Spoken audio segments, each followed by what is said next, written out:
Estamos online? Ainda não. Eu pedi para a Laís me deixar oculto, e aí eu vou ficar só pelo chat auxiliando nas perguntas, tudo bem? Tá, beleza. Então é Vai você ficar que vai só repassar vocês as dois. perguntas, né? Beleza. Isso. Ok. Acho que a live já está rolando há 25 segundos. É isso? Deixa eu olhar. Boa noite a todos, a todas que estão chegando agora aqui na página da Dufimate.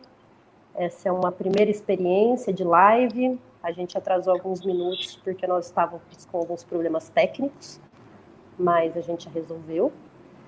Então, a gente agradece a paciência de vocês esperarem um pouquinho. Meu nome é Lélica, sou professora do Serviço Social, diretora de comunicação da Dufimate, e é por essa razão que sou eu a entrevistadora desta live, né? A diretoria da Dufimate entende que, já que não podemos ocupar as ruas, ocupemos as redes sociais, né? A luta não pode parar, são muitos ataques que a gente vem sofrendo, inclusive posturas genocidas abertas, que a gente precisa estar se contrapondo, e também um negacionismo da ciência que cabe a nós, professores das universidades, enfim, pesquisadores, todos nós que nos pautamos na ciência. É o momento da gente se contrapor a esse obscurantismo, né, que vem se colocando. Então, a gente está hoje nessa live às sextas-feiras, às 19h30, com esse sextou com política, né? A convidada de hoje para estrear essa atividade da Dufimate é a Lucinéia Soares. Já passo para ela se apresentar. Antes, só deixar alguns recados. Primeiro, existe um delay entre o que eu estou fazendo aqui e o que vocês estão vendo na live. Então, encaminhem as perguntas, mas vocês vão perceber uma certa demora entre o que vocês encaminham e o que a gente faz aqui. Mas isso é próprio do sistema de comunicação que a gente está usando, mas isso não vai atrapalhar a nossa transmissão. Outra coisa que eu queria dizer, que eu acabei já dizendo, né, é que é possível vocês encaminharem perguntas para nós, que o Servo vai estar acompanhando as perguntas e trazendo para a gente ao debate. E aí, antes de passar para a Lucinéia, para ela se apresentar, eu só gostaria de agradecer imensamente aos profissionais da comunicação da Dufimate, sem os quais a gente não conseguiria estar aqui, né? Então, a Luana Soutos, famosa, a Laíse, a Verônica, o Sérvulo, muito obrigada pela assessoria técnica para a gente poder estar aqui hoje. Bom, sem mais delongas, vou então passar a Lucinéia, pedir para você se apresentar, dizer um pouco sobre você e o seu percurso para estar aqui. Bom, boa noite a todos e a todas que estão aí, né? Nesse momento que a gente, essas novas formas de se comunicar, né? E acho que é meio que novas formas para a gente, né? Porque os jovens meio que já fazem, os mais novos já fazem isso, né? A gente que está... É o que o coronavírus nos trouxe também, né? Essas novas formas de interagir para além do contato físico. Bom, meu nome é Lucinéia Soares, eu sou economista de formação pela Universidade Federal de Mato Grosso, mestre em política social, também pela Universidade Federal de Mato Grosso, e sou hoje doutora em sociologia no Dia Inter entre a Unemate e a UFSCar, a Universidade Federal de São Carlos, uma parceria entre as duas instituições para formar um grupo de 19 servidores públicos na área da sociologia.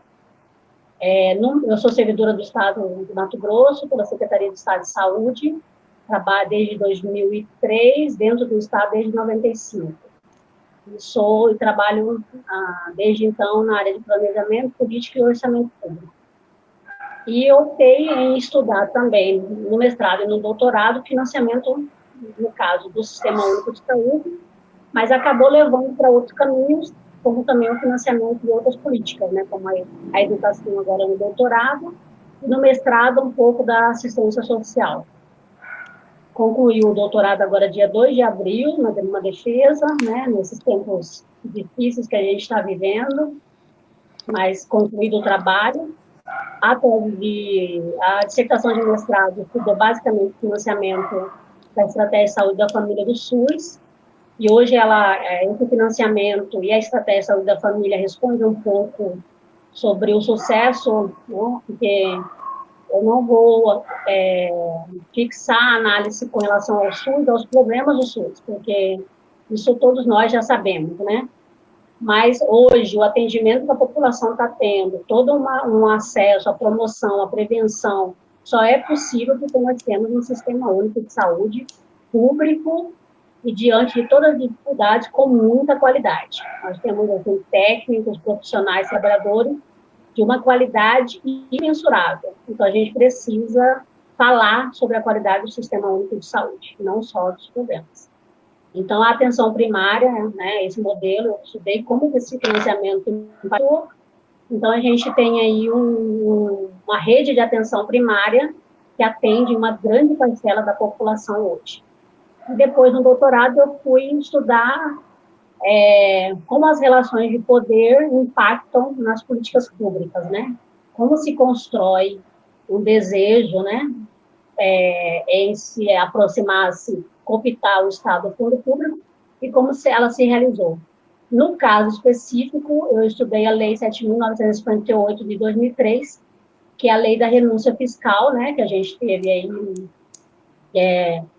ela na mídia por muito tempo, inclusive ela levou, né, a utilização da lei levou um governador à prisão, e a delações premiadas, isso vem a CPIs, e isso vem se acontecendo até hoje, né, correndo até hoje. Então, o resultado, um dos achados da tese é que existe uma coesão, frações de classe ou de classes, para que políticas públicas sejam implantadas, implementadas para benefício de um determinado setor. Então, a gente, olhando para o cenário que a gente vive hoje de enfrentamento a essa pandemia, de uma certa forma, também está sendo uma articulação de relações de poder para dar conta de atender a população. A gente está percebendo isso por meio da Organização Mundial da Saúde, a ONU, as instituições públicas, o próprio Estado, os movimentos sociais, né? Sair de R$200 para R$600 não foi uma ação do governo, foi uma ação dos movimentos sociais que lutam há muito tempo por uma bandeira chamada renda básica, né? Então, isso não foi dado, isso foi uma conquista dessa grande massa de movimentos sociais que milita nessa área. Então, a gente sabe que, se as relações acontecem por lado do setor econômico, da elite, ela também pode acontecer por meio da sociedade. Isso só é possível por meio da informação, da comunicação e da educação. Então, acho que as lives que tratam desse assunto vão possibilitar bem isso, né? Muito bem. Resumidamente, é isso. Arrasou. Bom, pelo que você está colocando, então, a sua análise científica de dados do fundo público te levou a concluir que existem interesses conflitantes diante do fundo público do Estado, né? E que esses interesses, eles vão puxando a corda para um lado ou para o outro de acordo com interesses, né? Então, dentro dessa ideia de ter interesses conflitantes na sociedade, uma primeira pergunta que eu pensei em fazer para uma economista que estuda o fundo público você considera que esse dilema, essa polêmica, né, entre salvar vidas ou economia, é um dilema que tem um fundamento científico, ele realmente é real? Ou você considera que é um falso dilema e que, na verdade, está expressando interesses de alguns setores? Como é que você vê essa questão da pandemia? Se a gente fizer a quarentena, né, como está sendo colocado, vai faltar comida, a gente vai passar fome? Como é que você enxerga essa questão? Até no debate que a gente teve com o coletivo Nós do Renascer, né, também discutiu um pouco sobre isso, o que a gente vê, o que os economistas, né, os analistas políticos estão pensando e analisando nesse período, é que esse dilema entre economia e vidas, ele não é, né? Ele não existe isso, né? Porque economia e saúde, ela faz parte de um todo, né? É um falso dilema. Você não há escolhas, né? Porque a economia, ela não se faz sem pessoas, né? Ela não se faz sem trabalhador, sem força de trabalho, sem renda, sem consumo, sem distribuição. E parte de todo esse processo produtivo é feito por pessoas, né? Então, não existe isso. Hoje eu estava lendo um artigo de uma outra economista, Mônica, e ela diz assim que se a gente enfrentar, se o Estado se for a políticas que dê conta de salvar vidas, nós teremos só um colapso, é o colapso econômico, e que o sistema capitalista passa por isso desde sempre. Então, assim, o sistema capitalista, ele vive de crises, por vários motivos, né? Agora a gente vai estar vivendo que é com relação à pandemia, uma questão biológica, de saúde. Então, a gente, daqui a alguns anos, o ciclo novamente se renova, né? Se a gente tiver uma mudança aí quem sabe, né? Será que esse sistema produtivo responde algumas outras coisas, né? Mas se isso não acontecer, ele vai se reconduzir e vai achar outros meios de se reproduzir. Então, a gente teria só um colapso econômico. E aí, a vida vai seguir, a demanda, nós vamos novamente, né, os trabalhadores terão renda, é o ciclo da economia, né? E o papel do Estado é fundamental nesse momento, assim como foi em vários outros. Na grande crise de 29, todos os estados optaram em entrar na economia e fazer o ciclo girar, a roda girar. E agora, o Estado novamente está nesse dilema. Agora, se a opção for pela economia, aí nós teremos um colapso total da sociedade. Então, a gente terá um colapso da economia, um colapso da política e um colapso social. Então, e aí? Qual governante, qual gestor está preparado? Porque essa experiência a gente nunca teve. O colapso total da sociedade. A gente teve um colapso, outro colapso, vai dando conta. Porque a pandemia, ela mexe com toda uma estrutura que vai além do econômico, né? Então, a gente tem aí, por exemplo, nas contas que se fazem, você diz, a gente está perdendo emprego. Mas você sabe quanto custa um paciente na UTI? Né? Vamos falar em custo, já que o pessoal gosta de falar disso, né? Sim. Sem falar de vidas. Porque quando um paciente ele entra num estado grave e vai para a UTI, a gente sabe que o custo da UTI é um dos mais altos dentro do sistema único de saúde, né?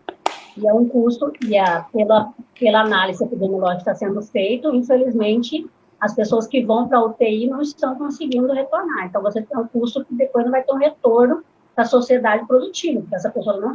Porque o vírus, ele é muito agressivo, né?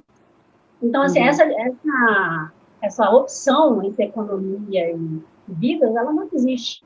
Se você for entender que você está trabalhando com um todo e que a economia só se concretiza a partir da força de trabalho. E a força de trabalho é feita por pessoas, por seres humanos, vivos, em boas condições de saúde, que dê conta de realizar, de se reproduzir, né?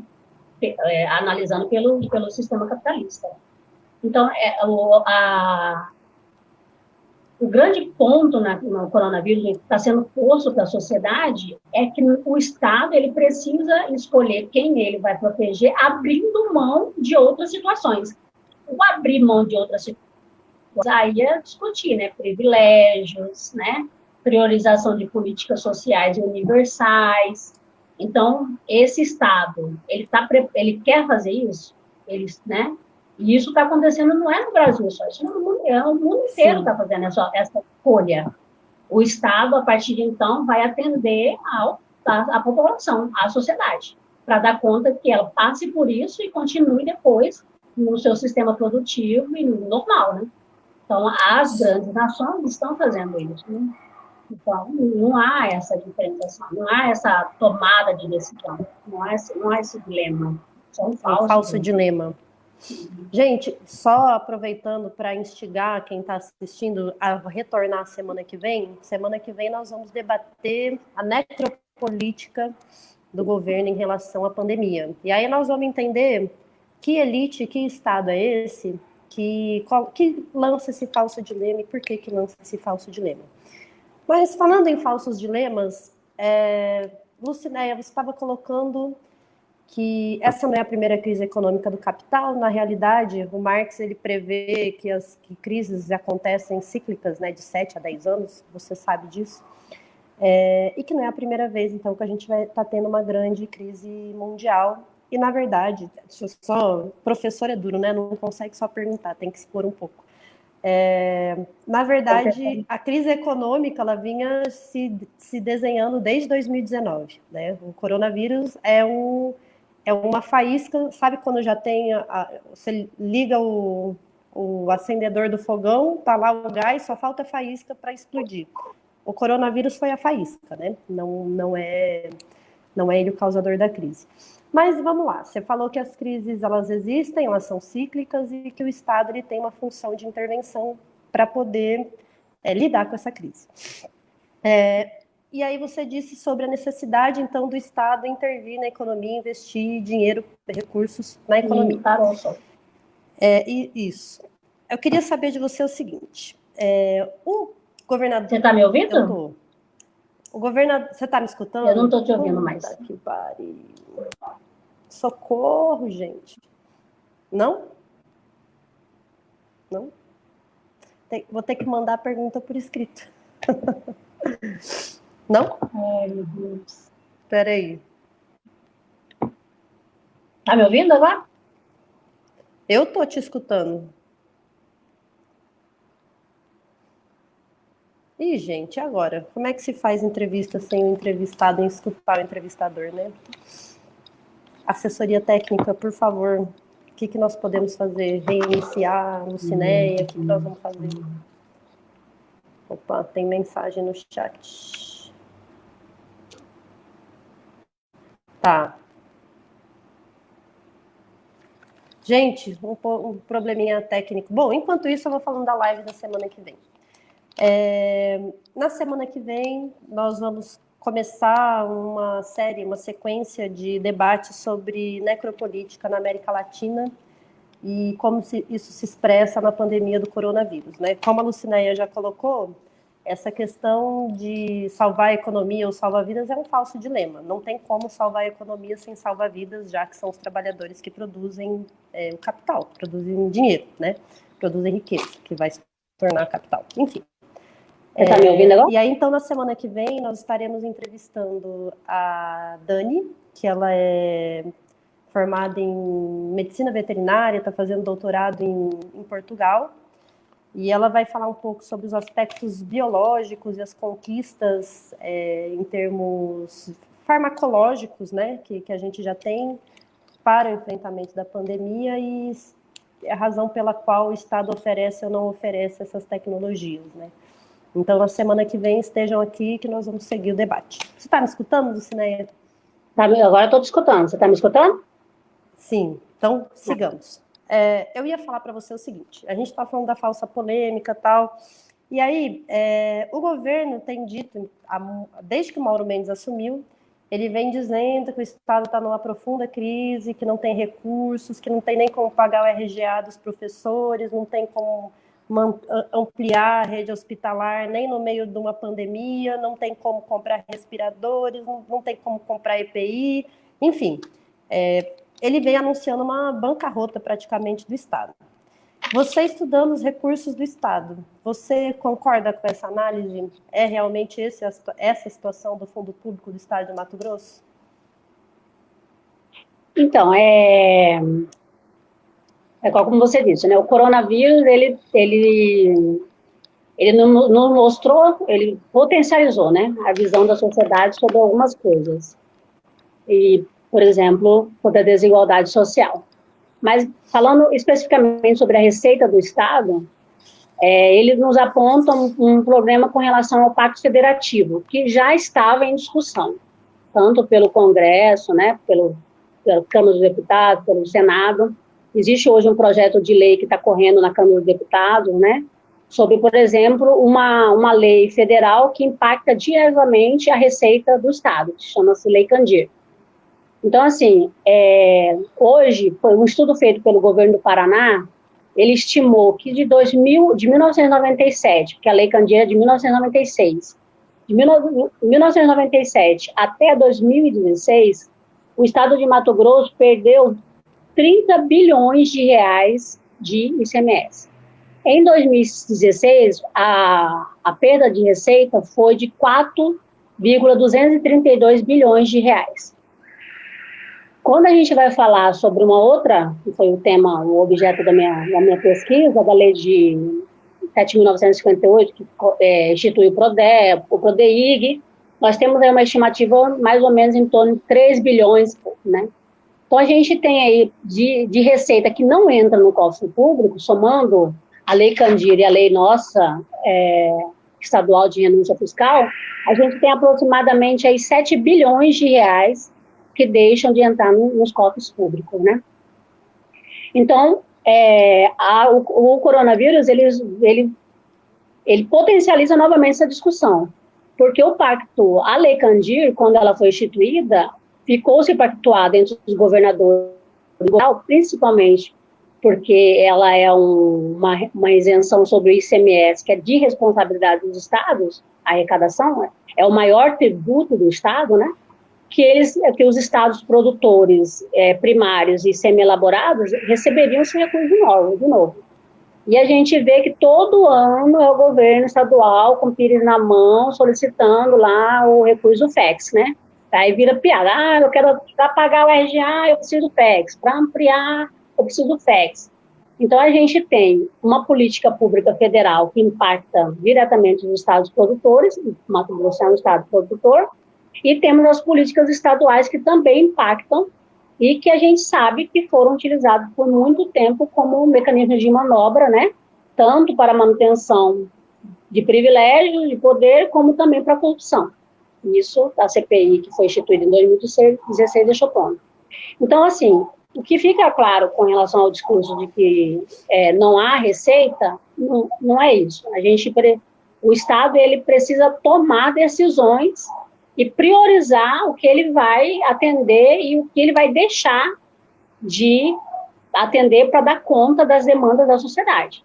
Então, o que a gente está percebendo aí nesse momento é que ficou claro que para o Estado conseguir dar à população o mínimo de segurança para que ela fique em casa e para que o vírus não se propague, ele precisa optar em financiar políticas públicas. E para que isso ocorra, ele vai ter que ampliar sua receita.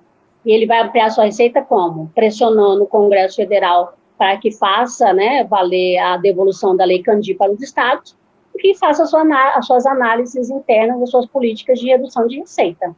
Porque ele não tem mais de onde tirar, reduzir despesa, porque o cenário pede que ele amplie o quadro de políticas públicas. Então, fica visível que é uma tomada de decisão. Não é uma questão que falta, mas é uma questão de prioridade, é uma janela. Então, o coronavírus se apresentou, infelizmente, como uma janela, por exemplo, para demonstrar que é possível ter uma política pública de renda básica, né? É possível ampliar os leitos, porque está acontecendo isso, é possível comprar equipamentos de EPI, que até então quem trabalha dentro das unidades sabia que não tinha esse aporte, porque está sendo priorizado, porque essa política está sendo priorizada na hora da alocação de recursos. E não é porque está tirando de outra área, mas é porque a gente precisa agora descobrir aonde estão os vazios, né, os buracos da receita e fazer essa discussão. Então, é a hora dos governadores pressionarem o Congresso. A aprovação da renda básica pelo Congresso Nacional foi um ponto positivo, porque mostrou a autonomia do Poder Legislativo, que era até então uma coisa que a gente, né, sempre ficava ali confiando, desconfiando, mas eles foram lá, se movimentaram e aprovaram. Então, está na hora dos governadores e prefeituras também são prejudicadas pela Lei Candir, porque toda vez que você retira a redução do ICMS, você impacta no que é retirado também do Fundo de Participação dos Municípios. Então, a gente tem um duplo prejuízo às políticas públicas. Quando o Estado reduz o ICMS, ele deixa de financiar, e quando ele repassa o ICMS para o município também deixa de financiar porque recebe menos. Então, as políticas, elas são duplamente nesse sentido. Sim. Então, não é uma questão de faltar recursos, é uma questão de definição de prioridades. E aí, saber da onde retirar os privilégios, da onde se discutir isso. E não é sozinho, né? A gente, por exemplo, a gente teve uma reformulação da lei de incentivos fiscais aqui no estado de Mato Grosso, e tem muitas coisas que foram aprovadas, como a redução, a redução das alíquotas de isenção, que estão sendo derrubadas no judiciário. Então, não, aqui a partir de agora você vai ter de isenção só 50%. As empresas estão entrando, né, recorrendo a isso, e estão ganhando liminar para manter os valores que eram antigamente renunciados.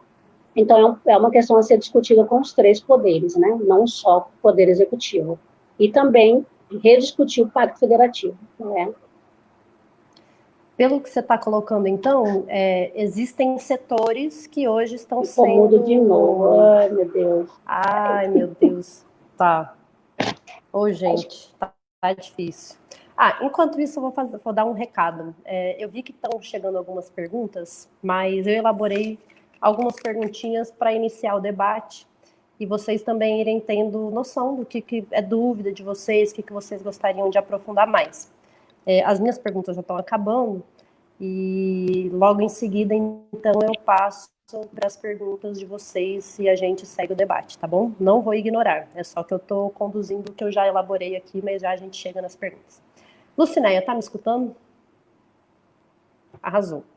Lucinéia, então, pelo que você está colocando, não sei se o público está entendendo, a lei de isenção fiscal significa você perdoar a dívida de imposto de determinados setores, não é isso? Gostaria que você explicasse melhor sobre isso, e aproveitando nessa explicação, você nos dissesse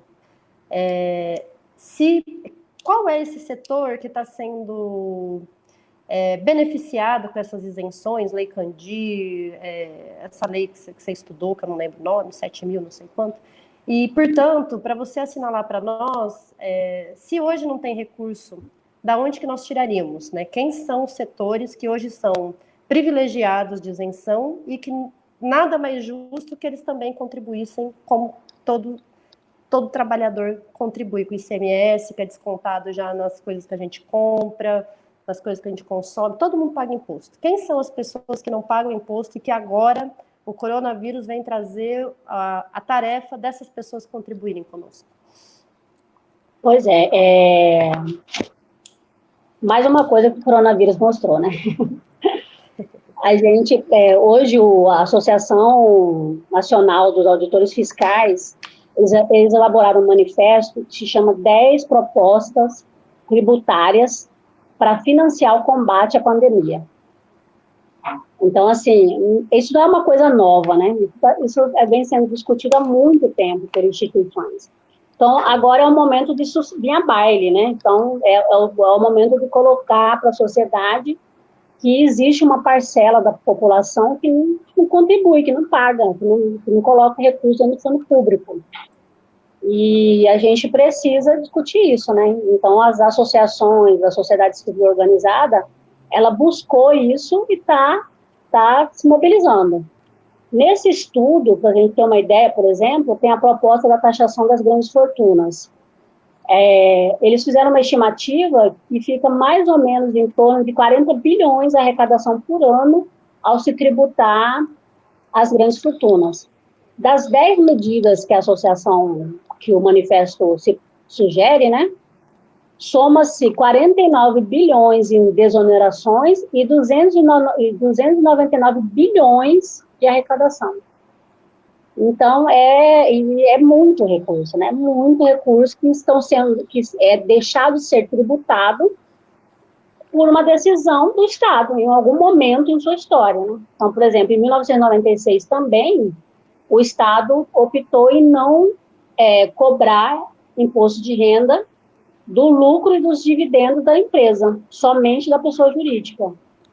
Então, quem tem uma empresa, né, de grande porte, ele não paga imposto de renda, mas não pagava até então, né, isso já teve uma alteração. Mas um professor que recebe R$2.000, ele paga imposto de renda sobre pessoa física. sobre o seu salário. Então, foram decisões tomadas por Estado, no decorrer da história, que privilegia uma classe da sociedade, a classe, principalmente a elite econômica. Então, por exemplo, a Lei Candir, ela é uma lei que retira do cálculo dos produtos que vão para exportação o valor do ICMS, tanto dos produtos primários como dos semi-elaborados, são aqueles que passam por um processo de industrialização. Então, toda a produção nossa de soja, de algodão, minério, que sai do Brasil para fora, não tem no seu... as empresas, as indústrias, as empresas do agronegócio, as commodities, né, as trades, elas não pagam ICMS sobre esse produto. A Lei 7.958, que instituiu vários programas de renúncia fiscal, de isenções fiscais, ela determina para segmentos, por exemplo, de indústria alimentício, bebidas, a parte do agronegócio, também um percentual de redução de arrecadação de ICMS, além de outros que já estavam instituídos há muito tempo, como, por exemplo, o PROMAT, que é para o algodão, né? Isenção para a produção de algodão. E isso está desde Dante de Oliveira e até hoje ainda está vigente, me parece que ele vai ser até 2030, por agora, né? 2030, né? Então, a gente tem várias políticas que isentam o pagamento de tributo em cima de uma produção. Mas quando você pega um estado que só produz do setor primário, você tem um impacto muito grande na receita. E nós estamos aí isentando esse produto há mais de 20 anos. E existe uma proposta que seja ampliada até 2030 também, 2033. Mas até quando o Estado vai deixar de isentar e não, por exemplo, incentivar outros tipos de economia? Porque a discussão que a renúncia fiscal é uma política pública para fomentar o desenvolvimento de uma determinada atividade. Ok, já fomentou, né? Nós somos o maior produtor, um dos maiores produtores do mundo, tem uma alta tecnologia, maior produtividade por hectares, tá bom? Agora vamos deixar um pouco dessa política para outras áreas, né? De repente, a área de tecnologia, a questão do turismo, né? O Brasil é de uma potência, no Mato Grosso é de uma potência enorme para o turismo. Cadê as políticas públicas de isenção para os nossos, no Pantanal, em Nobres, na Amazônia, no Araguaia? Então, a agricultura familiar, né? Que 70% do que a gente consome de hortifruti granjeiro vem de fora. E como é que está essas políticas públicas para esse sentido, né? E a gente sabe que boa parte do trabalho dentro da agricultura acontece por meio da agricultura familiar.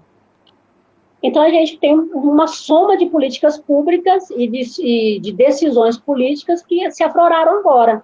Então, recurso para financiar o combate ao coronavírus ou qualquer outro tipo de situação, a gente não precisava do coronavírus, né? A gente, por exemplo, o Brasil é um dos países mais desiguais do mundo.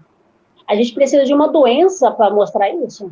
A gente, o Estado já podia ter começado a trabalhar com uma reforma tributária que reduz as desigualdades, que hoje, basicamente, se tributa consumo e muito pouco renda e muito pouco patrimônio.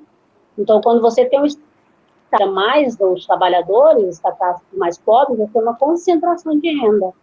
E aí, quando vem uma pandemia como essa, isso de você falar sobre questões básicas, porque a população ela não teve acesso à educação universal, saúde universal, habitação, saneamento.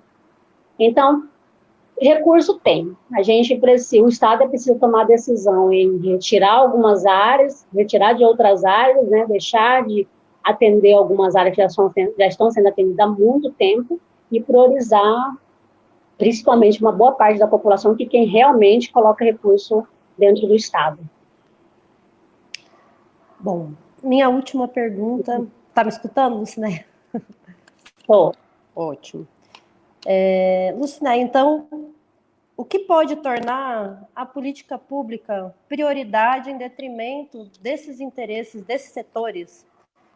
já que eu vejo como um imenso desafio para isso o fato de o governador anterior era o maior produtor de soja do mundo e que se beneficia diretamente da Lei Candir, e agora nós temos um governador que é da mineração, que também se beneficia diretamente. Fica difícil pensar, enfim, como que a política pública pode se tornar prioridade. Me parece que nem na pandemia isso está acontecendo, né? Mas fica aí a pergunta para você: o que pode tornar uma política pública prioritária? Pois é, a gente, o que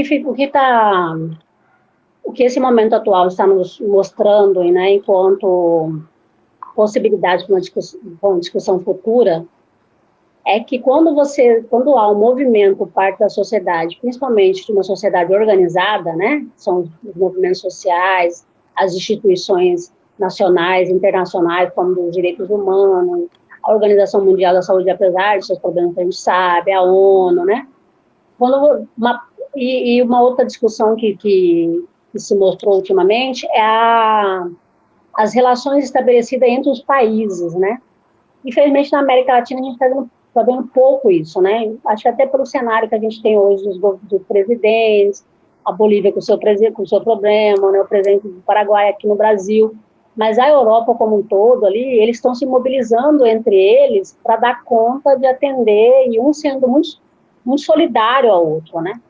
Então, essa janela de oportunidade, como diz o autor que eu utilizei na tese, ela se deu a partir do corona, e talvez a partir de então seja construída novas formas de relações, entendendo que, novamente, não só economicamente é preciso discutir os blocos, mas também com relação a outras questões, saúde, né, educação, o ir e vir das pessoas, né, como é que vai ser trabalhado isso, porque o coronavírus, o Covid-19 não é o último, né, infelizmente a gente sabe que virão outros. E aí a pergunta que a gente né, que a gente precisa fazer, o próximo vai chegar e vai encontrar que tipo de sociedade? Uma sociedade extremamente desigual como a nossa vive, ao ponto de se perguntar se é preferível economia e pessoas, né? Então, essa é uma questão. A situação atual está nos que é possível buscar outras formas de interação, e a sociedade mobilizada e articulada, ela consegue. Então, assim, o que se ganhou, o que se avançou, falar de renda básica quase que universal, é extraordinário para o Brasil, assim. Nunca na história desse país se pensou em falar, olha, a gente vai dar R$600, que a gente sabe que ainda é pouco, poderia ter sido mais, considerando esses trabalhos que foram feitos de estimativa de receita que pode ser arrecadado, né, pela Associação dos Auditores Fiscais, pela questão da Lei Candir, pela discussão do Pacto Federativo, a gente sabe que poderia ser mais, mas tá aí, tá posto. Foi um ganho dos movimentos sociais, foi um ganho da sociedade numa pressão junto ao legislativo, e validado pelo Poder Judiciário que estava ali, né? Não, a gente vai garantir isso. Então, esse cenário veio nos mostrar que é possível atender a população, e que não é um favor, né? E isso que é muito importante a gente frisar. Isso não é um favor, isso é garantido porque existe um fundo público que há muito tempo é cooptado e tomado por uma elite. E aí a gente tem uma oportunidade agora de dividir, de falar, não, a gente precisa desse recurso público aqui, ele precisa ser transferido para uma parte da sociedade. E é essa sociedade que coloca esse dinheiro dentro do fundo público. Então, é nada mais que uma devolutiva do que ela há séculos vem fazendo, né? Então, a gente tem aí uma janela de oportunidade para depois, e um desafio para a gente depois, para que isso se permaneça na discussão, né, para a gente consiga pensar em estratégias para trazer isso à tona. Porque um trabalhador que nunca recebeu nada do Estado, você pensa, né, eu tenho uma experiência de amizade de família, e aí eu falei, mas o senhor recebeu os R$600? Recebi, graças... Gente, eu nunca imaginei que eu ia receber um dinheiro do governo. Então, assim, é isso, aconteceu. Mas eu falava, olha, o senhor está vendo, mas isso aí pode acontecer todos os meses. Isso não é uma questão milagrosa, isso aí é uma coisa que é dada, se fosse uma prioridade. Então, é uma oportunidade muito grande que a gente está tendo, infelizmente, é um custo, né? Não quero nem relacionar isso, não, mas é assim, é o que o coronavírus mostrou. É possível financiar a população por meio de políticas públicas de qualidade e autofinanciadas. Não é favor nem nada. Isso é possível de ser financiado, sim, porque por muito tempo outras áreas foram privilegiadas. É porque... Tá me escutando? Bom, Até porque a gente tem um fundo público hoje que, em termos proporcionais, quem mais contribui com ele é quem ganha um salário mínimo, né? E quem mais usufrui dele é quem tem mais dinheiro. Então, a gente está tirando a arrecadação de impostos no Brasil. É tão injusta porque ela taxa mais quem ganha menos e dá mais dinheiro para quem ganha mais. Por isso, nós somos um monumento da desigualdade social no mundo, né? Lucinéia, vou agora partir para as perguntas do chat. Vamos ver o que nós temos aqui. Pessoal, me ajude. Vitor Paulo pergunta. Tá. Ele está perguntando se na realidade, esse cenário que a gente está passando não seria ideal para retirar mais direitos, ao invés da gente avançar em direitos. Como você percebe isso? então, eu acho que esse vai ser o grande desafio para aqui para frente. Por isso que não está dado. A situação atual só não mostrou que é possível, principalmente para que a gente já sabia, né? Vamos ser, quem estuda, já sabia disso, que sempre é uma questão de decisão do Estado. Mas a população não sabia. A população ela não tinha essa noção que era possível receber um valor do governo para ela ficar em casa. Ela não passava isso pela cabeça dela. Então, como a gente vai trabalhar com isso depois para tentar reduzir o que vai vir, porque a gente sabe que vai vir, é nítido que os ataques serão imensos depois que passar isso, porque eles terão uma grande justificativa, que é a crise econômica. Então, assim, tá bom, para resolver, a gente deu R$600, agora a gente vai resolver, agora a gente tem que devolver para onde a gente tirou isso, mas a gente sabe que não falta. Só que é essa justificativa que eles vão usar. Agora, o que nós vamos fazer enquanto classe trabalhadora, enquanto movimentos sociais, para dar conta para esse enfrentamento? Está posto. Mas os ataques, eles vão acontecer. A primeira coisa que eles vão discutir é com relação aos servidores públicos, né? E é uma idiotice, porque quando você está discutindo reativar uma economia, reduzir renda é um tiro no pé. Então, você tem, na verdade, ampliar, buscar incentivar, mas a gente sabe que esse ataque aos serviços públicos não é um ataque para recuperar a economia, é um ataque muito maior do que isso, né? Uma questão de redução de direitos, a gente sabe que uma boa parte do enfrentamento está dentro dos órgãos públicos, uma redução do acesso às políticas públicas, um avanço do mercado dentro dessas políticas, né? Então, a saúde vai ser dada pelo mercado, a educação será fornecida pelo mercado. Então, a gente sabe que é certeza que a gente tem muita luta pela frente. Isso eu não tenho dúvida, não. Mas eu acho que a gente teve um exemplo aí é como se a gente tivesse pela primeira vez um fato concreto para dizer para a população, tá vendo? É possível. É só eles quererem. A gente precisa pensar em estratégias para que isso se torne parte do debate dentro do legislativo, no judiciário, dentro dos movimentos. É complicado, mas é o que a gente não pode perder de esperança, né? Tem que pensar em estratégias de luta e de resistência. Eu acho que, falando um pouquinho sobre isso que você falou, eu sei que meu papel é de perguntar, mas eu não aguento, né? Mas essa questão diante de uma necessidade, de repente surgir recurso para dar renda para todo mundo, né? Não para todo mundo, mas enfim, para dar R$600 para uma parcela da população, o que foi muito pouco, né? A Alemanha vai dar 5 mil euros, sendo que o salário mínimo da é 1.500, então é uns 2, 3, 4 salários, né? Aqui a gente não chegou nenhum, que nem é em euro, né? Mas enfim, Mas isso de dar recurso para a população mostra aquilo que a gente sempre disse: o Brasil não é um país pobre. Ele é um país que mantém a sua população na pobreza para garantir privilégio de meia dúzia, mas o Brasil não é um país pobre, né? E aí a gente, como movimento, sociedade organizada, vai ter que disputar a compreensão do que a gente está passando, né? Vou para outra pergunta. Lívia dos Anjos pergunta: qual setor econômico exatamente está pressionando Bolsonaro para não ter isolamento? Você sabe dizer? Não sei. Eu acho que todos, né?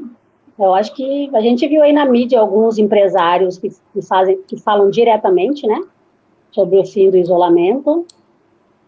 Mas a gente sabe que por trás tem muito mais, né?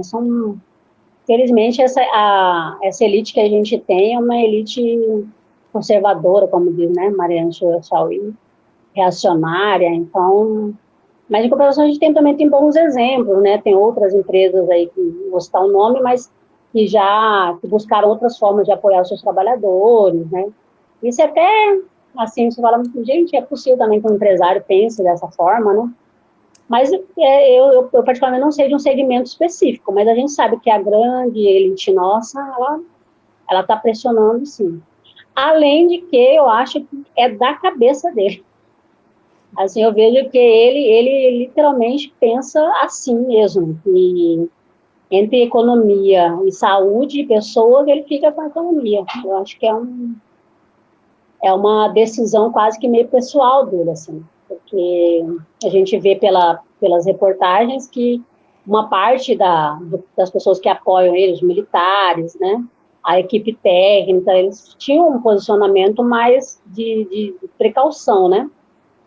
Mas ainda assim, diante das falas dele, das atitudes dele, você percebe que é uma decisão dele mesmo, assim, ele literalmente não acredita e banca que é preferível que as pessoas morram de barriga cheia, né?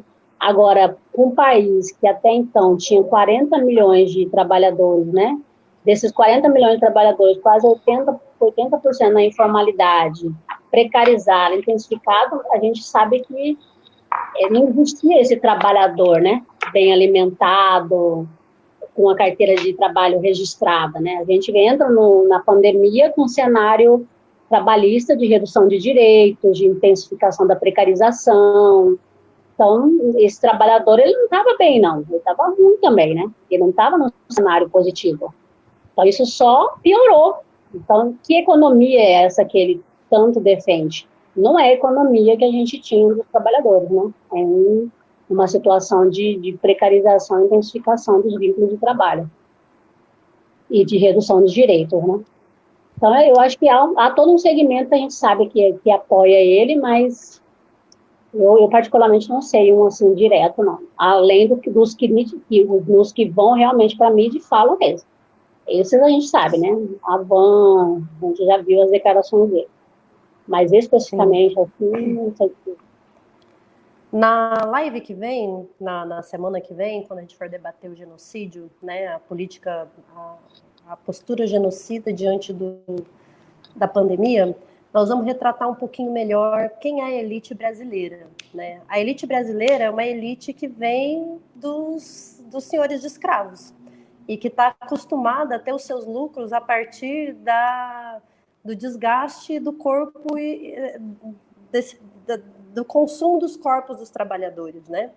Então, talvez na live que vem fique mais evidente de que elite nós estamos tratando e do porquê que só no Brasil e agora nos Estados Unidos teve uma elite que foi às ruas fazer carreata contra a quarentena. Isso não teve em nenhum lugar do mundo, só aqui e essa semana lá nos Estados Unidos. E lá nos Estados Unidos, quem foi à rua foram homens brancos portando a bandeira da suástica, que corrobora com a ideia de que a postura genocida dessas elites passa por um passado escravista e por uma cultura de naturalização da morte das peles retintas, né?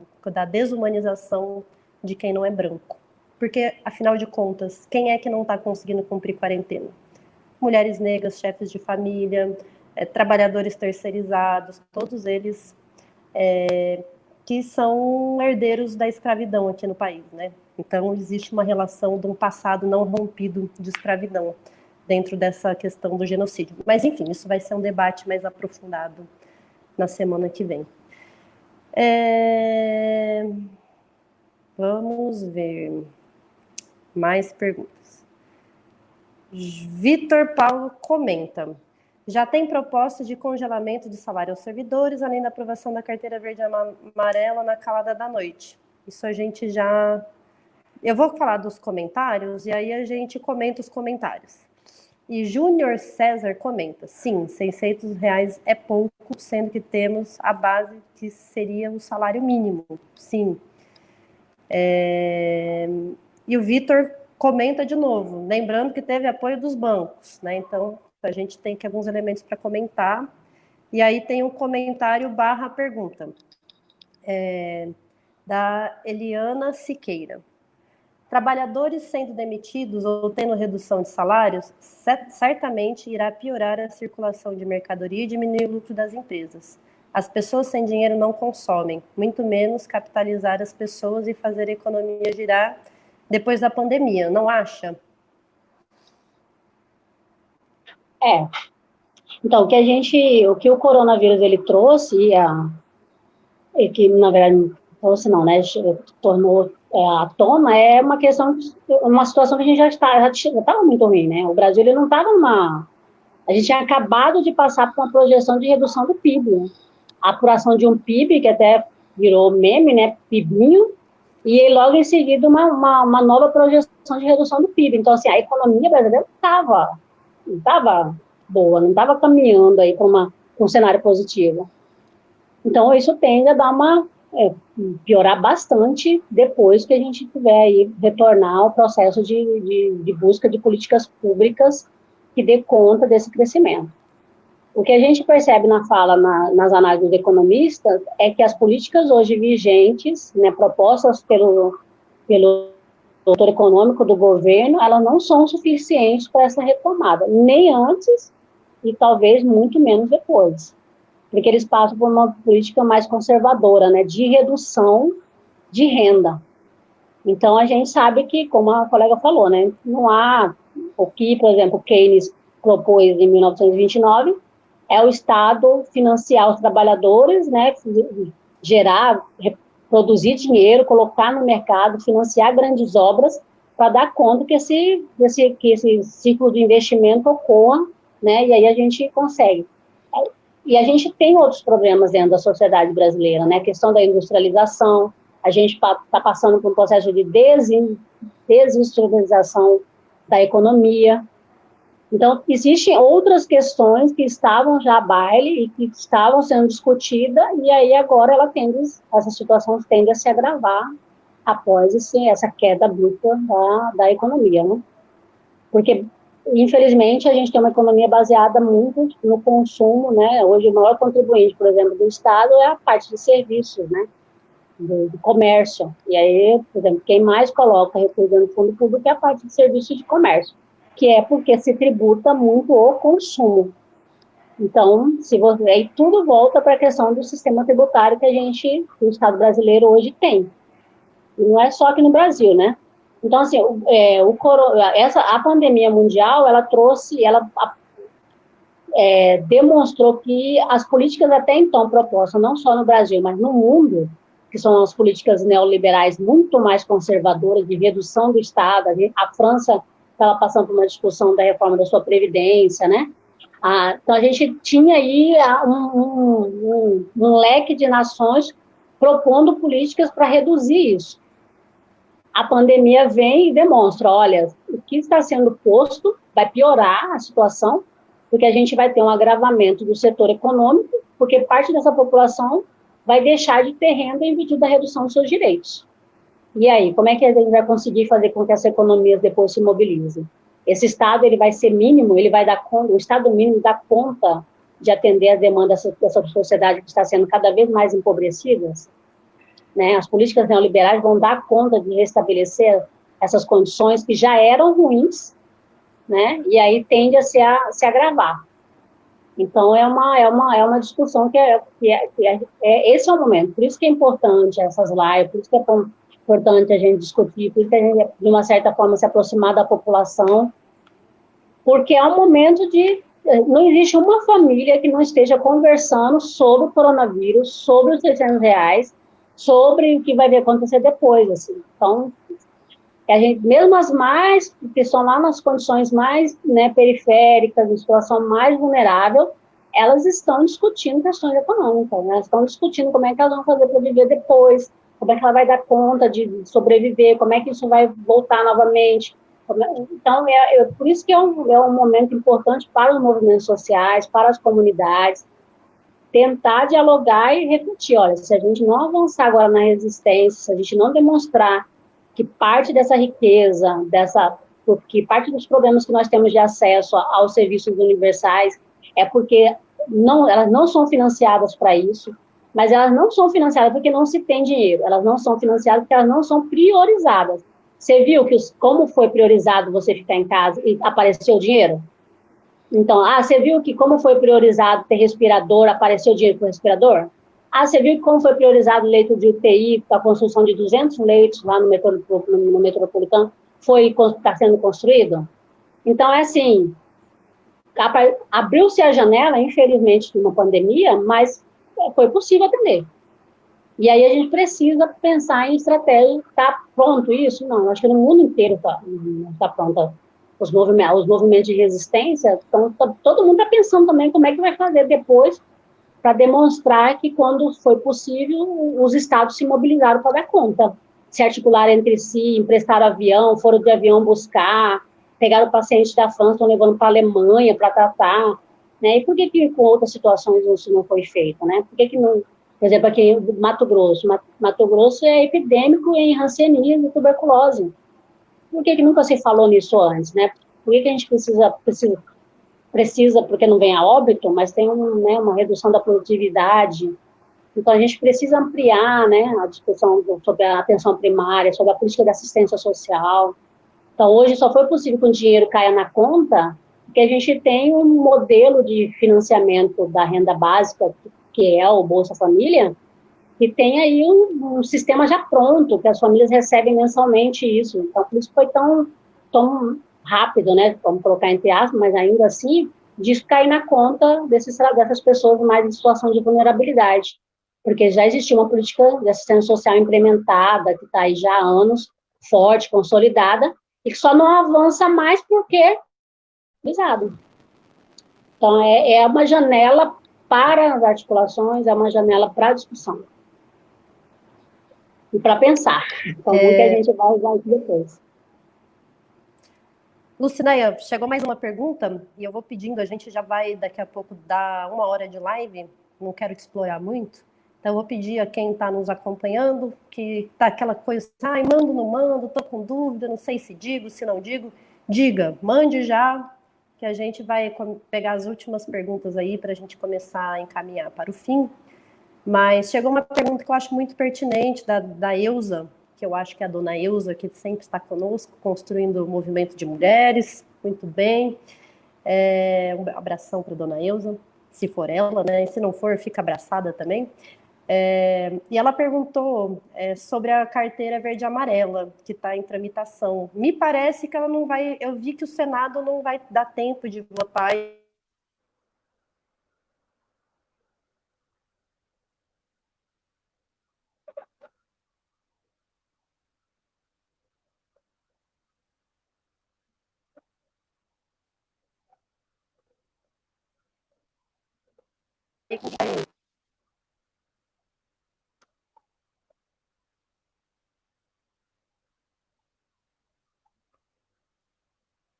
Congelou você.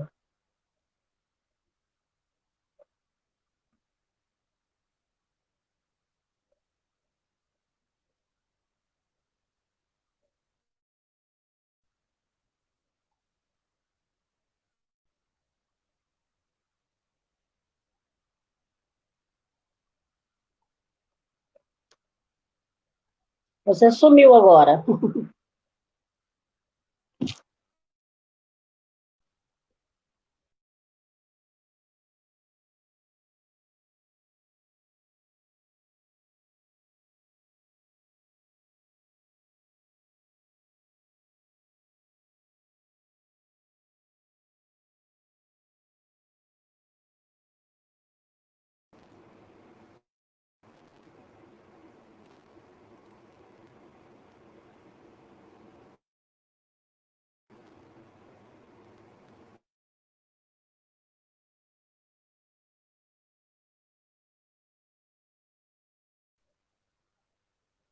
Oi, tá me ouvindo?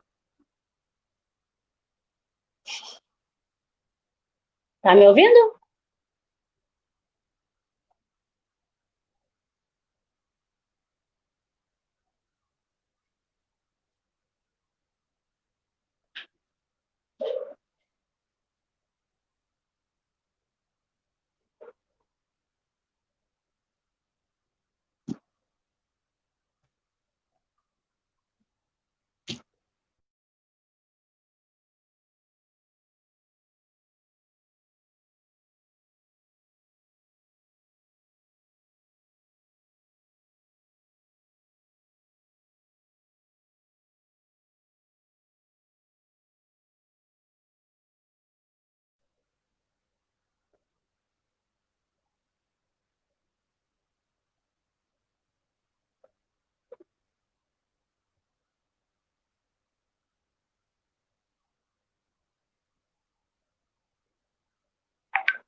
Tá me ouvindo, Lélica?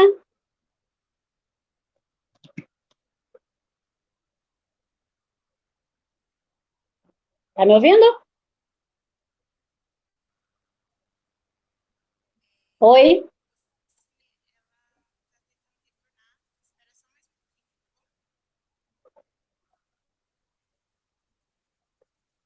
A Lélica sumiu.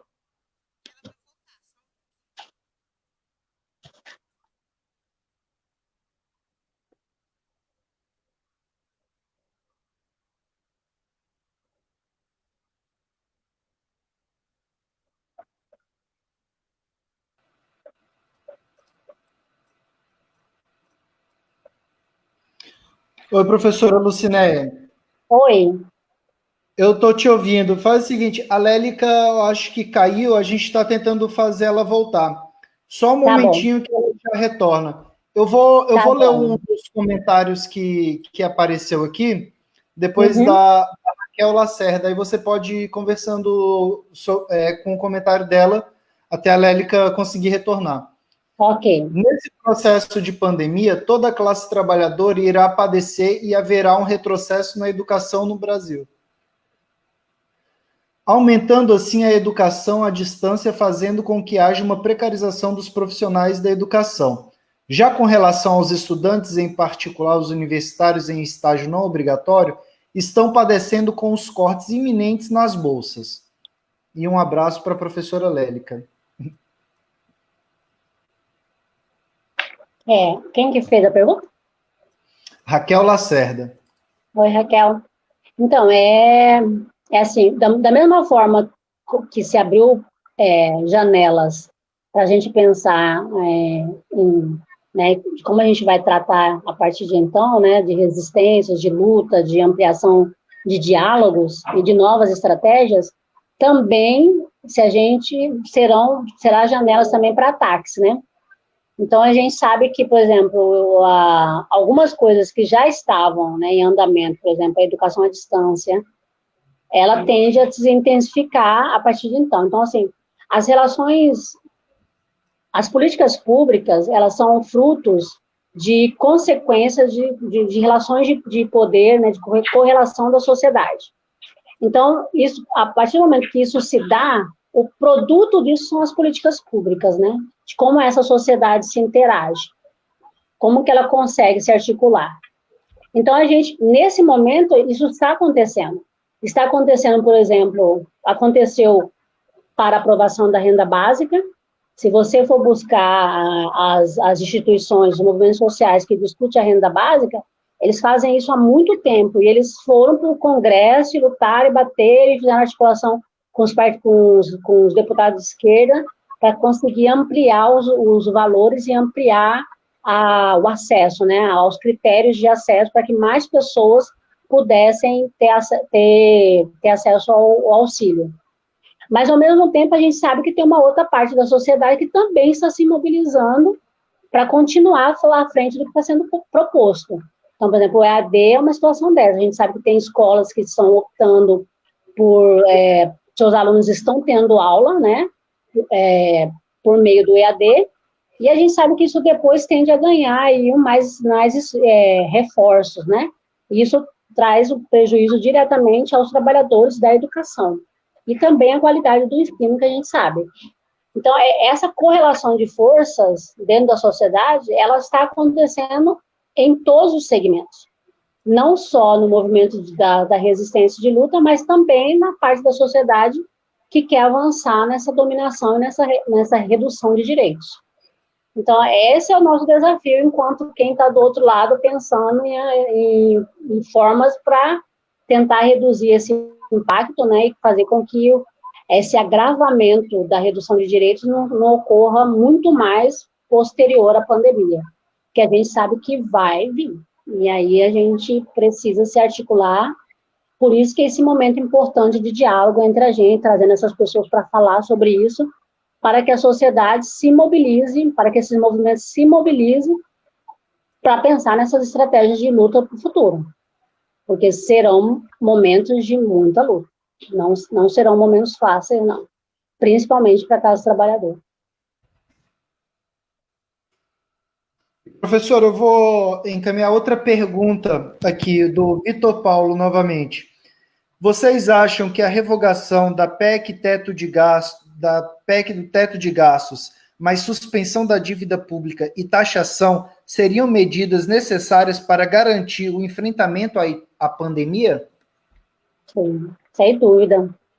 Não há como pensar em enfrentar a pandemia, porque assim, os estudiosos estão dizendo que a pandemia ela fica ainda esse ano, né? Ela vai se prolongar, assim, não é maio, junho, né? Então, não tem como pensar em investir em saúde tendo uma lei de teto de gasto aí que congela os gastos em saúde e educação por 20 anos. Então, é preciso fazer esse movimento para discutir. A taxação das instituições, por exemplo, a Associação Nacional dos Auditores, está no movimento se pensar de pressionar o Congresso para pensar na taxação das grandes fortunas. A dívida pública, hoje o governo de tudo que ele arrecada, 50% vai para o pagamento da dívida pública. Isso é mais ou menos R$1 trilhão por ano. Então, a gente nós temos questões que já eram discutidas, mas nos seus segmentos, né, nos seus espaços de debate, e que hoje uma parte da sociedade fala sobre isso. Então, como será possível enfrentar uma pandemia, essa e talvez outras, pensando em políticas públicas? Quais seriam elas? A questão o sistema tributário brasileiro nos garante uma sociedade muito injusta e concentrada.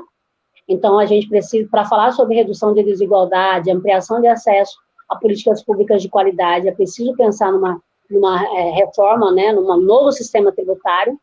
E o que está posto aí quanto proposta do governo não é isso. Na verdade, ele está propondo só uma forma de arrecadar que seja mais eficiente, mas não está pensando em redução, por exemplo, da taxação do consumo e mais da renda e muito mais do patrimônio. A gente não vê esse movimento. Então, a dívida pública, né, a auditoria da dívida, que está na Constituição e nunca foi realizada de fato.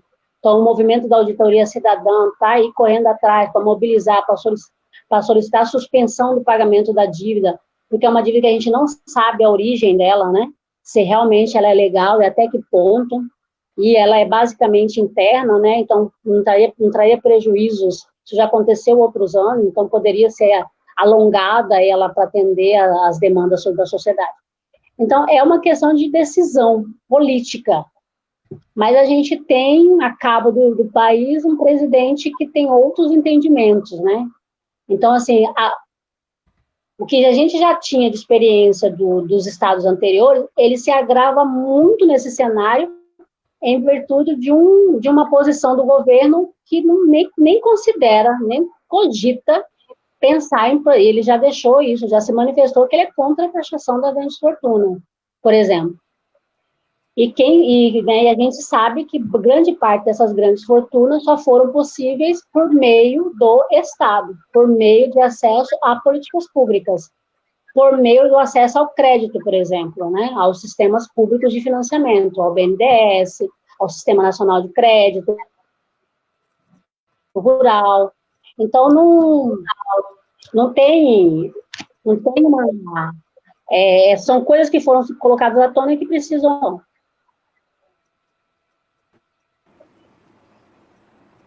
Eu respondi? Voltou, Lélica.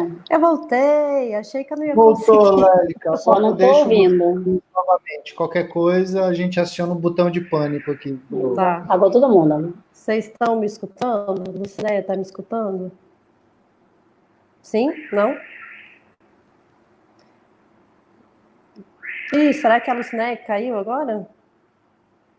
Oh, gente, difícil essa vida de conexões virtuais. A Lucinéia travou, ela vai voltar. Gente, eu nem sei do que ela estava falando. Ela respondeu o negócio da carteira verde e amarela? Porque eu posso improvisar aqui uma resposta. Sim, respondeu. Tá. E agora? Como é que segue a entrevista? Bom, vamos então falar um pouco sobre a carteira verde e amarela. Não sei o que a Lucinéia falou, mas Tá me ouvindo? Opa, voltou. Você já respondeu da carteira verde e amarela, né? Não. Não? Então, manda ver. Pois é, a carteira verde e amarela, ela é mais uma forma de redução de direitos, né? E, infelizmente, de uma parte da sociedade que está começando, né? Então, você pensa assim, você tem uma reforma da Previdência que obriga o trabalhador a contribuir 40 anos, né? Para que ele garanta lá a aposentadoria. Aí você tem um projeto de carteira verde e amarela que retira várias contribuições para esse trabalhador, né? Então, você penaliza esse trabalhador jovem por mais alguns anos, né? Então, a carteira verde e amarela nada mais é do que uma redução de direitos. E a gente sabe que essa redução de direitos não é para garantir o trabalho, né? É para garantir o lucro do empregador. Porque como ele vai ter menos custo trabalhista, ele vai potencializar, ele vai aumentar o seu lucro, né? Mas sim, a pergunta é, né? Aí a classe trabalhadora fica à mercê, né? Tendo lá, e é só por 2 anos, me parece, e é lógico que depois que acabar os 2 anos, qualquer empresário, né, que eu acho que deve pensar, ele vai mandar embora esse rapaz e vai contratar outro, porque ele vai trabalhar sempre com essa possibilidade da redução dos seus custos trabalhistas. Então, não é uma ampliação de... O grande ponto que a gente percebe é que não é só o Brasil, mas está acontecendo no mundo inteiro, é esse avanço de políticas conservadoras de redução de direitos, né? A crise não é causada pelo trabalhador. Então, a gente tem aí uma questão dos grandes aglomerados financeiros, né, das grandes bolhas imobiliárias né, e que não são questionadas. Então, a economia não está em recessão em virtude dos direitos que eram dos trabalhadores. É em virtude do sistema, por si só, que gera a sua própria crise. Então, quando o Estado decide desproteger uma ponta, né, para reduzir e manter os lucros dos empresários, você tem aí uma redução, inclusive, da renda desse trabalhador. Então, é um modelo que, literalmente, realmente leva à crise.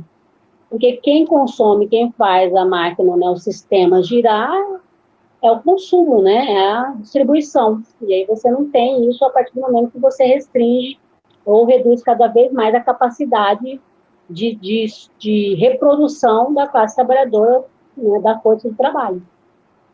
Então, a carteira verde e amarela nada mais é do que isso, né? Você poderia, por exemplo, ter outras políticas de incentivo à contratação do trabalhador, por exemplo, reduzindo os impostos que vão para o Estado, não que vão para a redução do trabalhador, né? Como a retirada do FGTS.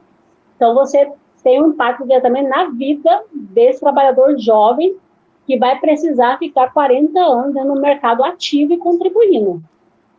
Né? Então, é um ataque direto aí que vai acontecer. Então, a gente percebe que eles vão lançar políticas públicas, porque, infelizmente, o perfil do nosso presidente, e da elite que está lá posta, é essa, né? A da redução de direitos e a retirada do Estado e o avanço de uma política como dizem que a gente está lendo por aí, de genocida mesmo, né?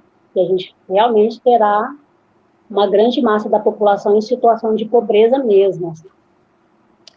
Lucinéia, chegou uma pergunta muito boa, que Só é, pegar aqui. tá, que é sobre a dívida pública, né? O Brasil, eu vou incrementar a pergunta. O Brasil é uma das 5 maiores economias do mundo. No entanto, nós temos um sistema de saúde tão precário quanto um país pobre, né? Você acha que a distância entre a economia brasileira é maior que a italiana, por exemplo, né? E o sistema público de saúde da Itália,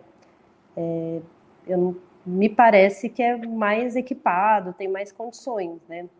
Então, seria a dívida pública um mecanismo, Tá tá? ouvindo? Eu tô. Você não estava me escutando, né? Então eu vou voltar.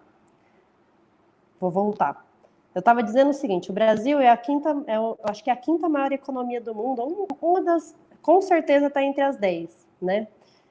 Nós temos uma economia gigante, porém sistemas de proteção de terceiro mundo. Seria a dívida pública um dos entraves a isso? E como seria possível? É necessário nesse momento repensar a dívida pública? Como você enxerga isso? E a Lucinéia caiu. Então eu vou responder eu vou comentar enquanto isso. Na verdade, anualmente, desde a década de 70, né, quando o Brasil contraiu dívidas com os bancos internacionais, o Brasil ele vem praticando o pagamento de 40 a 45% do seu orçamento pagando dívidas, essa dívida pública, né? Essa dívida, eu estou falando da dívida pública, Lucinéia. A dívida pública, tá me ouvindo, né? sim, a dívida pública pega 40 a 45% do orçamento todo ano, né, no Brasil, do Brasil. Ela é um entrave para o sistema, para a gente poder ter proteção social nesse momento da pandemia? Como que você enxerga? É necessário pagar? É necessário suspender o pagamento? Como é que você enxerga a dívida pública? Pois é, a gente tem dentro, nacionalmente, que é importante essa fala sobre as instituições que se movimentam já há muito tempo, né? E a gente tem uma instituição que é a Auditoria Cidadã da Dívida, né? Que é coordenada aí pela professora Fatorelli, e esse grupo ele discute não só a dívida da União, mas também a dos estados, né, e alguns municípios. Então a gente percebe o que assim como a taxação das grandes fortunas está garantida na Constituição Federal, a auditoria da dívida ela também está garantida na Constituição Federal, né? Ela está lá posta que no momento é preciso que se faça essa auditoria. E ela até hoje, todos os governos, ela não aconteceu. Porque, assim, a gente sabe, tem a dívida, precisa pagar, né? Tem toda uma questão de acordos aí internacionais para que dê conta disso. Mas qual é essa dívida, né? Para quem que a gente deve? E a gente tem pessoas que estudaram isso, inclusive dois colegas aqui do Estado, o William e a Rosimeira, a professora Marluz. Então, assim, já é demonstrado que boa parte dessa dívida a gente não sabe a procedência da origem dela. Então, assim, tem acordos que foram assinados nos Estados Unidos, por exemplo, sem uma pessoa que não era instituída pelo Estado, né? Não tinha nenhum tipo de representação institucional, e está lá, e assinou e está lá a dívida. Então, assim, auditar a dívida, porque se a gente, por exemplo, conseguisse, pelas experiências que aconteceu na Grécia e aqui na América Latina, a gente teria uma redução desse valor, né? E a parte desse valor que não se tenha a comprovação sobre a origem dela, poderia ser destinada às políticas públicas. Por exemplo, o teto para a gente ter ideia de como essa parte da sociedade se mobiliza, dessa elite, né, rentista, que vive da renda gerada pela dívida pública, e quando passou a lei do teto de gastos, o pagamento da dívida não entrou. Então, assim, você prioriza pagar rentista e banco ao invés de financiar educação e saúde. Então, por ver o poder que esses caras têm, que esse segmento tem econômico dentro do Estado. Mas se parte dessa dívida a gente não sabe a origem, por que a gente está pagando? Porque nem a gente, enquanto consumidor, se uma loja nos cobra lá, né, nos nossos vários crediários que a gente tem aí, se a gente chega lá e vê um valor, uma parcela, e a gente não sabe, não se lembra, a primeira opção que a gente tem é questionar. E aí liga no 0800 e fala, por que apareceu isso aqui? Eu não lembro de ter comprado isso daqui. E aí a gente tem isso garantido na Constituição e não há um movimento por nenhum governo. O governo do PT, o governo do PSDB, pelo PMDB, nenhum. E esse também não se propõe a isso. É isso, é um desafio. Auditar a dívida, porque a gente sabe que boa parte desse recurso a gente não sabe da procedência, poderia ser anulado ou renegociado, como aconteceu nos outros países que conseguiram auditar, você ter uma redução muito boa e financiar. Ou, no mínimo, fazer uma renegociação, né, e parte desse recurso garantir o financiamento dessas políticas. Mas muito é uma luta. Muito bem. Lucinéia, agora tem mais uma pergunta que eu acho que já cabe, assim, até com considerações finais, porque eu acho que ela é bem abrangente, eu não sei. Se o público tiver mais pergunta, faz que a gente vai postergando, né? Estamos aqui de quarentena, não temos nada para fazer, né? Sexta-feira à noite, em casa. Então, não dá para sair. Mas veio uma pergunta que eu achei bem interessante e até Felipe Ramos pergunta: Professora Lucinéia, gostaria de saber se existe algum modelo de recuperação econômica ou projeto econômico que poderia estar sendo usado e pensado, né, pós-pandemia. O que poderia ser mais indicado para a melhoria da sociedade pós-pandemia? Então, uma coisa já colocamos, né? Rever a dívida pública, né? Não dá para a gente ficar pagando dívida que a gente nem sabe se tem. Já começou por aí. O que mais? Pois é, a gente tem... eu acho que é uma pergunta bem abrangente, complexa, né? Então, eu acho que primeiro que não existe um modelo, né? Assim, isso é um grande problema do Brasil e dos países da América Latina, né? A utilização de modelos para um cenário, para um contexto totalmente diferente, né? Então, assim, eu acho que a gente pode partir daí, não há. Mas a gente sabe os nossos problemas, né? Então, assim, eu até relacionei aqui já pensando nesse fechamento que você colocou, o que o coronavírus está nos mostrando, né? E eu perguntei, quando você sugeriu os nomes, eu perguntei para minha filha, falando, melhor esse aí, porque está surgindo um monte de coisa, né? A gente está vendo posições de pessoas que até então a gente não acreditava que ia ter e está tendo. Então, aí tem uma frase que eu acho que foi a Tatiana, que eu li hoje, que é da Federal do Rio de Janeiro, que ela escreveu assim: não há volta ao normal, porque o normal era o problema. Eu achei muito pertinente essa frase dela, mas muito própria. Porque assim, depois a gente vai voltar ao normal. Não tem por que voltar ao normal, porque o que a gente tinha antes era muito ruim. E a gente estava num cenário muito ruim. Então a gente tem que pensar em como não deixar voltar para aquilo normal, porque aquilo normal, a pandemia só potencializou tudo isso, porque a gente tem um país extremamente desigual, e essa desigualdade tem por causa vários fatores, desde a nossa formação escravista, né, processo histórico, mas a gente tem coisas muito pontuais hoje, né, um sistema tributário injusto e regressivo, a gente tem políticas públicas de retenção de direito, nós temos política pública de teto de gasto que congela por 20 anos, coisa que país nenhum no mundo fez.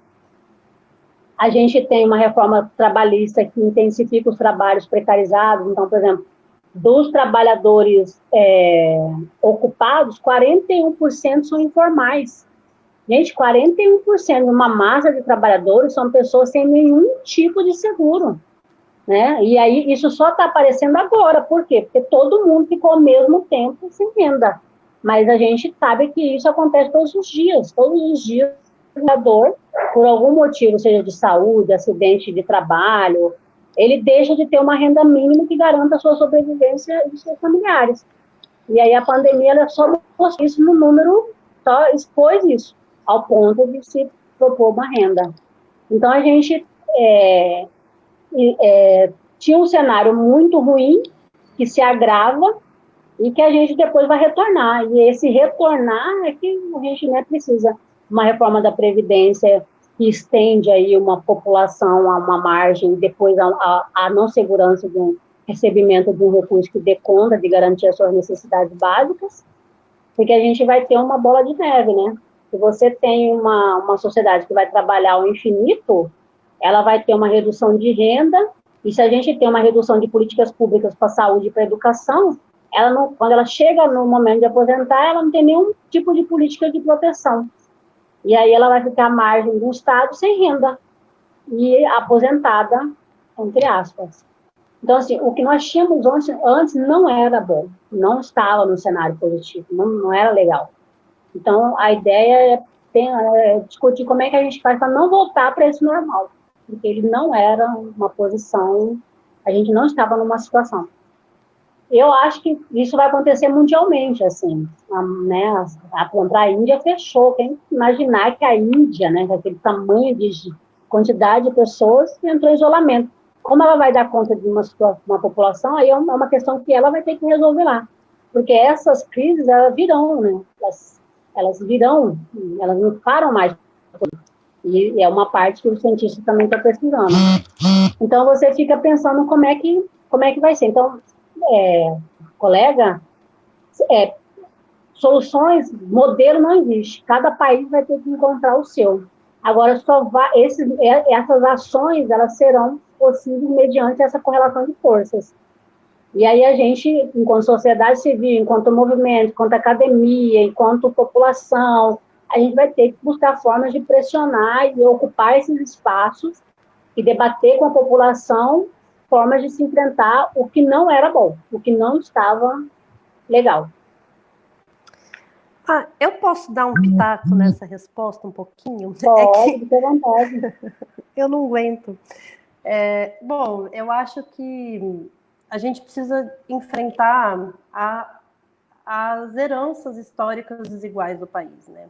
Então, hoje, se você olhar, o Fundo Público de Mato Grosso, ele é muito mais composto por consumo da população trabalhadora do que por pagamento em cima de cobrança de impostos de lucros, de transação financeira dos bancos. Então, isso tem que ser revertido, né? Se a gente quer que a economia ela tenha circulação, se a classe trabalhadora precisa consumir, então você precisa taxar os bancos, você precisa taxar as grandes fortunas, você precisa taxar o agronegócio. Não dá para a gente ter um Blário Maggi sendo o maior produtor de soja do mundo e esse lucro ser só dele, privado. Ele está usando a água que é nossa, o solo que é nosso, poluindo tudo. E ele fica com todas as benesses e a gente só fica com o mal-estar. Não dá, né? A gente precisa estatizar alguns setores fundamentais. A Vale tem que voltar a ser brasileira. A Petrobras desenvolver alguns setores que são estratégicos, como a gente tira o petróleo e vende ele bruto e não refina no Brasil, porque não tem investimento em refinaria, porque a gente fica à mercê da Shell, da Chevron, esses grandes imperialistas, né? Então a gente precisa ter um projeto de soberania da economia brasileira. Hoje a gente vive uma economia subordinada. Os bancos e os grandes empresários internacionais mandam e a gente fala amém, e não dá, né? A questão da nacionalização dos bancos, né, do setor financeiro. Hoje a gente está com a nossa economia a serviço da jogatina dos mercados internacional.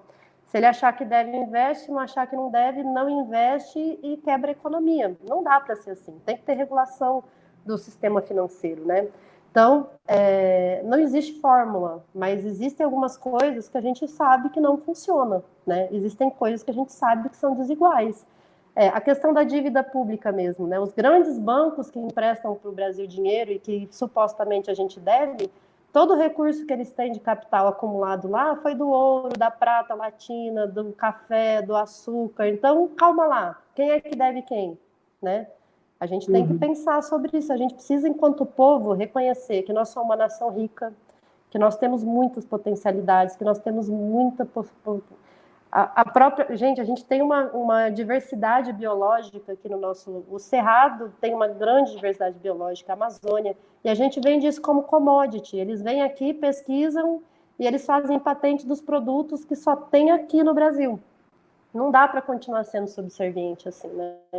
Então, a gente sabe que um dos caminhos que a gente tem que traçar é um caminho de autonomia, de nós termos a nossa economia sendo girando em torno dos interesses da classe trabalhadora brasileira, não das elites internacionais associadas com as nossas elites que são vendidas, que nos vende muito barato, né? Enfim, não tem caminho pronto. E outro ponto que é fundamental é garantir efetivamente salário, empregos. A gente vai ter um grande número de desempregos, a gente vai ter que criar frentes de geração de empregos. E essas frentes, elas podem estar vinculadas à oferta de qualidade de vida para as pessoas, frente de trabalho, de construção de casas, frente de trabalho de levar saneamento, esgoto, asfalto, né? A gente vai ter que ter investimento massivo do Estado, não dá para o Estado ser mínimo. Aliás, a crise que nós estamos passando hoje é a crise das medidas de austeridade Dilma, Temer e Bolsonaro, Guedes, no caso, né? Bolsonaro não tem projeto, assim, necessariamente. Ele, enfim, ele é aquela coisa lá. Mas, enfim, gente, eu não podia passar essa pergunta sem pontuar essas questões, né? Gente, é isso. Eu quero pedir desculpa aos problemas técnicos. É a primeira vez que a gente não tem domínio sobre as tecnologias e também é tudo caseiro, né? Minha internet aqui em casa caiu totalmente. Eu caí, me esfolei, demorei para conseguir voltar. Mas eu acho que foi muito bacana, né? O debate acho que foi muito importante, como a Lucinéia falou, né? Aproveitar todos os espaços possíveis para a gente poder debater essas questões que são fundamentais e que não estão na grande mídia, né? Quero agradecer demais a Lucinéia, dizer que foi muito bacana a gente estrear as lives da Dufimate com você, né? Parabenizar pelo seu trabalho, pela seriedade dos seus estudos, pelo compromisso que você tem.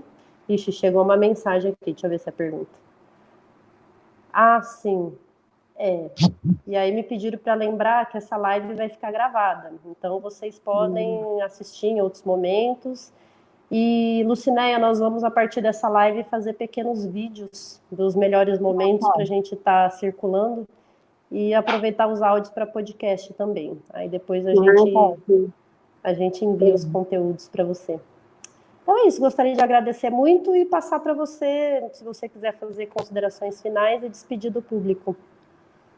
Tá, joia. Primeiramente, novamente, reafirmar e agradecer o convite, né? A gente está aprendendo muito com isso, né? Eu já falei que a partir de agora outras formas de comunicação que até então a gente não tinha.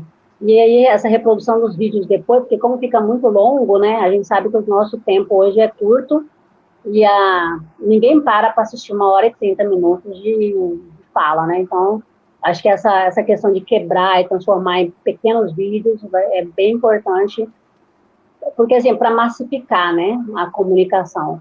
Porque a gente sabe que uma parte que elegeu a pessoa que está hoje na presidência foi em virtude das redes sociais. Eu acho que a gente precisa começar a dominar esse espaço também, porque a gente tem informação de qualidade e a população vai entender isso.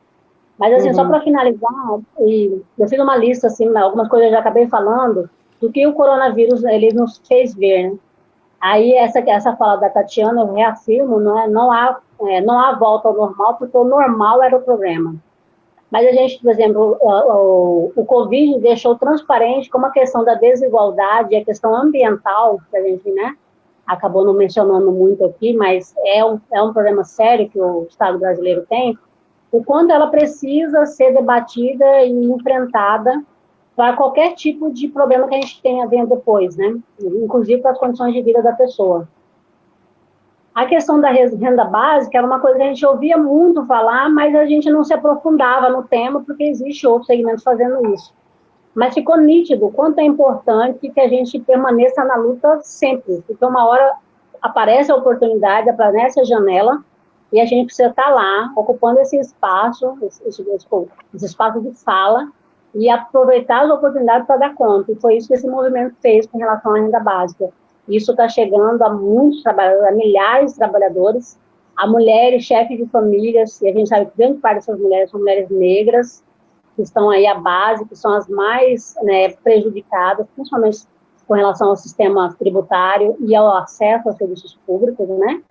Então, a renda básica veio à tona, a questão o abandono do teto de gasto, a gente não vai dar conta de atender a população nas suas necessidades básicas, enquanto saúde, saneamento básico. Como é que lava a mão se uma parte da população não tem, uma grande parte da população não tem saneamento básico no Brasil?